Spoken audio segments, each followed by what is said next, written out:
Now, last week, if you were listening to the show, we chatted about it being tick season. There was an increase in the number of cases of Lyme disease in England last year, according to the latest figures, a 20% rise with more than 1,000 cases. And we had Dr. Sophie Weller from Devon County Council join us. My colleagues from the public health team will be at Devon County Show at the Devon County Council stand, and they will actually have some little ticks in viewing boxes for people to look at, some leaflets and some tick removal tools. So please do pay them a visit.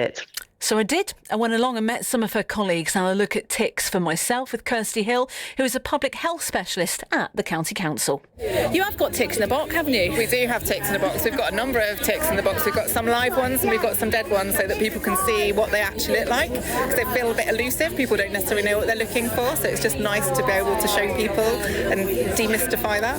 Can I say, they're tiny, they're way smaller than I thought they would be? Yeah, so they have a life cycle. So they start off very, very tiny, and like any animal, they grow a little bit bigger. Often when they will bite you, they will be quite small, but then when they start to feed on you, they will grow a little bit bigger. But they can be really, really tiny, so they can be quite hard to see. So it is that checking after you've been for a walk, just really having a good look, because they can be tiny. My daughter had one when she was quite little. I could barely see it, and she was tiny, had brilliant eyesight, and if it wasn't for her, I would have just thought it was something on her skin. So it's that really, really good look in all those places where they can get stuck in and get bothering you in like your back of your elbows, back of your knees, around your ankles. Let's take a closer look if that's okay. Thank you. Are you going to pick one up for me? So this is the dead one. So if you look through there, you can see it's magnified. Oh, right. Oh, hang on. You might get this one bigger. Oh, yeah. Oh, my goodness me. So this is like a tiny little cube. It's no bigger than, well, it's a bit bigger than what a die would be. And they're in amongst a little bit of hair. They're tiny, they're black. They look like a mini spider. Yep. And they've got... Just like that. They crawl like a spider. And they 8 legs, 6 legs? Do they have 8 legs? I think they have 8 legs. 8 nymphs and 6 later. Okay, excellent. There they are. Well, yeah, that's the thing, isn't it? They hide and you wouldn't know they were there because they're so tiny. Absolutely. But gosh, they can cause so many problems. Yeah, and we know that in Devon we have a lot of ticks in Devon. We have lovely environment where they love to thrive, and we want people out in it. We want people enjoying it. We want people safely being physically active, and it is just those key things. So doing things like wearing light colours so you can see them on you, so you can brush them off, tucking your socks, tucking your trousers even into your socks, wearing long sleeves if it's particularly overgrown where you're walking, and just really checking when you come home. So checking your pets. So if you've got a dog out with you, hopefully you treat that so that they won't stick to them, but they can still crawl on them. So brushing them off before you come in the house, checking your skin, any of those nooks and crannies, checking your kids, because it's quite hard. Like, it's hard enough for us to be looking at the backs of our arms and backs of our legs, so making sure we check our kids and just out there enjoying it safely.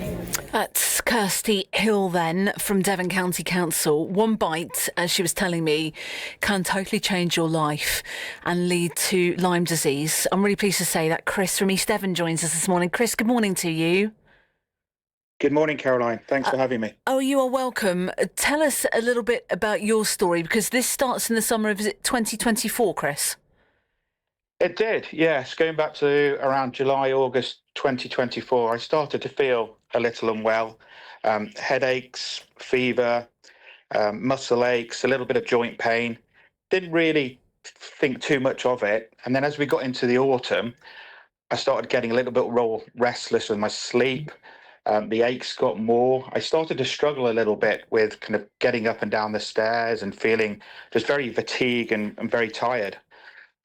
So I went along to the hospital because it got to a point where around the second week of October 2024, I was actually struggling to kind of get up the stairs and get into bed.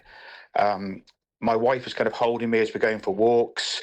I was getting more out of breath, and it just didn't feel right. Something was clearly going on within my body. Went into the hospital. They did some tests on me. My blood tests actually came back fine. They did tests on my legs, and my reflexes in my legs have totally gone. And as we went through the next 24, 48 hours, my mobility actually got a lot worse as well. And I had various neurosurgeons, various doctors coming to look, and they had various different diagnoses that they were trying to put onto me, but none of them really kind of fitted the symptoms I had or the results I was getting from the blood tests. And to cut a long story short, it was around 2.5 weeks having been in hospital, having lost the complete mobility in my legs, that they did a lumbar puncture, spinal tap into my back. and that came back and tested positive for Lyme disease, which came as a total shock to me, if I'm honest. I'd heard of Lyme disease. I didn't really know too much about it. So the doctors talked me through that. I then went into the Marden Centre in Exeter, had to learn to walk again over the next 10 days, and then eventually kind of came home. But I have to say that the Royal Devon in Exeter are absolutely superb. Once they got the diagnosis, the treatment and looking after me and the care was actually first class. I couldn't fault them at all. I think what surprised me was I don't recall ever being bitten by a tick. I don't recall a tick being on me. I didn't have that classic bullseye rash that you can get sometimes as well. So yeah, it was all a little bit of a surprise to me. And then it's just been a gradual trying to get myself better over the last 18 months, really. How did you feel when you got that diagnosis, and how was your wife? My wife and my son, that they've been at my side the whole time, absolutely superb. I think it was more worrying for them at a time, because at one point in my hospitalisation, I started to really suffer with my breathing and my struggling, and they actually had the intensive care doctors come down to me and say, if you don't improve the next 12 hours or so, we're going to have to move you into intensive care just to help you with the breathing and get that one-to-one nurse care as well. So, I think they suffered a little bit more than myself, but yeah, it's been tough. It's really, really tough for an illness that people sometimes underestimate and don't understand, because the symptoms can be quite invisible sometimes. Were you a walker, Chris? Are you a walker? Do you like getting out hiking? Or do you think, you said you weren't sure where you got it from, but, often we're talking about, walking around in long grass and all that stuff. Not particularly. No, not particularly. Okay. I live in Sidmouth. We have walks on the seafront. We've done various walks across the Jurassic Coast in the past. Nothing too strenuous, nothing too active. When I've been talking and doing research and speaking to some medical professions, they often say that sometimes you can get bitten in the past many years ago, and it can lay dormant in your system and then kind of activates at some point through stress or another illness or something else that goes on in your body. So it's a really strange disease, and one to kind of quite difficult to kind of look at how to best treat it as well.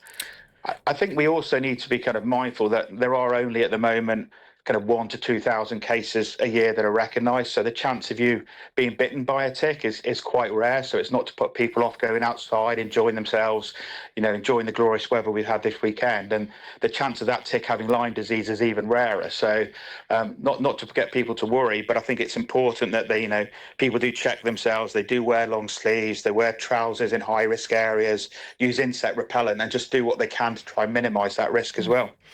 What's life been like for you since? How are you? I have good days and I have bad days, if I'm perfectly honest. I have some days where I feel quite normal. I look normal. I can go for walks. I do get out of breath still a lot. I do suffer with fever and muscle aches and joint pain. Brain fog and memories become quite an issue as well. I used to be quite a sociable person. When my wife and I would like going down to the local pub on a Friday night. I struggle with noise. I struggle with interacting with people now.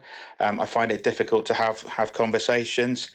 And yet again, people will see you and say, oh, you're looking fine, you're doing really, really well. But it's those kind of symptoms inside that make it quite challenging. I don't drive very much at all now, because I'm worried about the kind of my legs. They're not great. I can go 10, 20 meters and I'm struggling and getting out of breath a little bit as well. I don't drink. I was never a big drinker, but it's kind of put me off alcohol and everything as well. So it completely changes your life.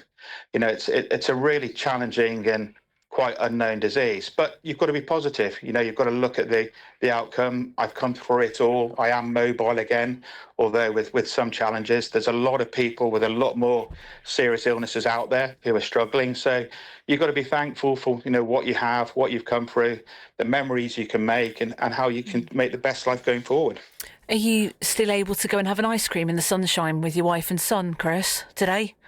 I can. I will be having an ice cream in the sun. It's not helping my diet, but on days like this, you have to do it. Absolutely, you do indeed.